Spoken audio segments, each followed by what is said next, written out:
Hey, this is Rebecca at Faith, Hope, and Wellness, and we'll be finishing our discussion with how we can help our cholesterol more naturally. Well, one, we know that lifestyle changes can help with cholesterol, such as eating a good Mediterranean diet loaded in fish and omega-3s and good fats. And then we also know that we can exercise every day and do some cardio, also lifting weights to help with our cholesterol as well. But the focus of mostly this talk is what type of supplementation will help with our cholesterol. And first, how do these supplements particularly work based on research?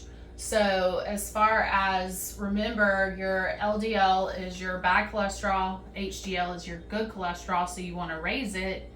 TG is triglycerides, which is the sugary part of your fats, and pattern B is basically that the LDL size is smaller and denser, whereas pattern A is larger and fluffier. So, resveratrol, first, highly great antioxidant. And so you can find it in wine and grapes, but resveratrol, when it's taken, it can lower your LDL, but it can also lower triglycerides. Now, resveratrol is a very good antioxidant, so it can help with just a whole lot more than just your cholesterol. So very, very good supplement. Bergamot. Bergamot is a citrus fruit. Bergamot can help lower your LDL. Use it a fair amount, but not as often as some of these other ones. Niacin, I would do an extended release niacin, so you're extending over time. The thing you have to watch with B3 is you can have a flushing episode. So sometimes if you are one of these who flushes, you get red and hot in the face, you need to take a baby aspirin about 30 minutes before that niacin, and it will help reduce the flushing. But B3 is very good for lowering LDL, lowering your triglycerides, and changing that pattern B to pattern A. Now, red yeast rice. Red yeast rice is the only one on this list that actually has natural low-dose statin in it. So some people still have issues with muscle cramping and everything else with red yeast rice that you may have with a prescription statin. So, but it is a good alternative to use, and it does have good effects of lowering LDL and lowering triglycerides. Now, curcumin. Curcumin is very, very good for lowering CRP. Last week we talked about CRP, and CRP is an inflammation marker.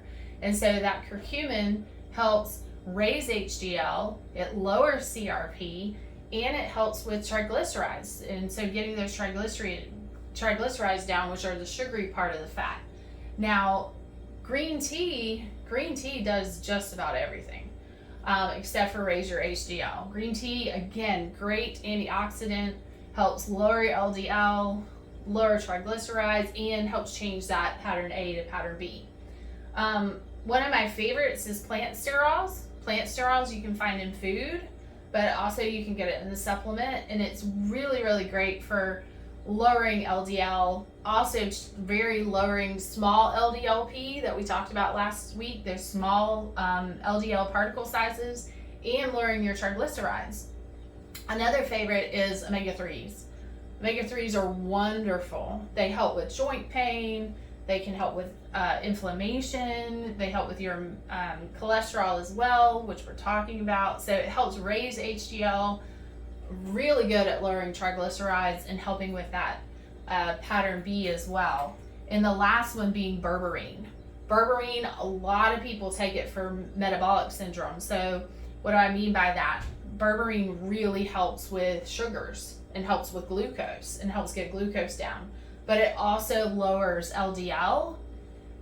When it lowers sugars, it's not a surprise that it also helps with your triglycerides, because again, that's the sugary part of the fat. And it also helps change pattern B to pattern A, which is your size.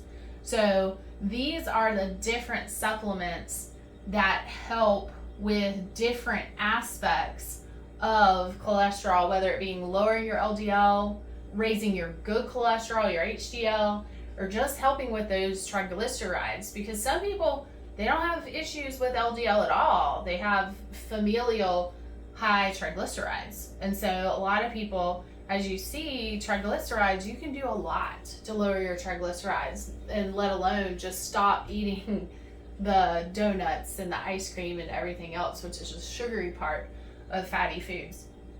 So this is just a little bit of the things. Again, lifestyle, exercise, eating right can also help, but these are some extra things that you can add to your routine to help you with your cholesterol.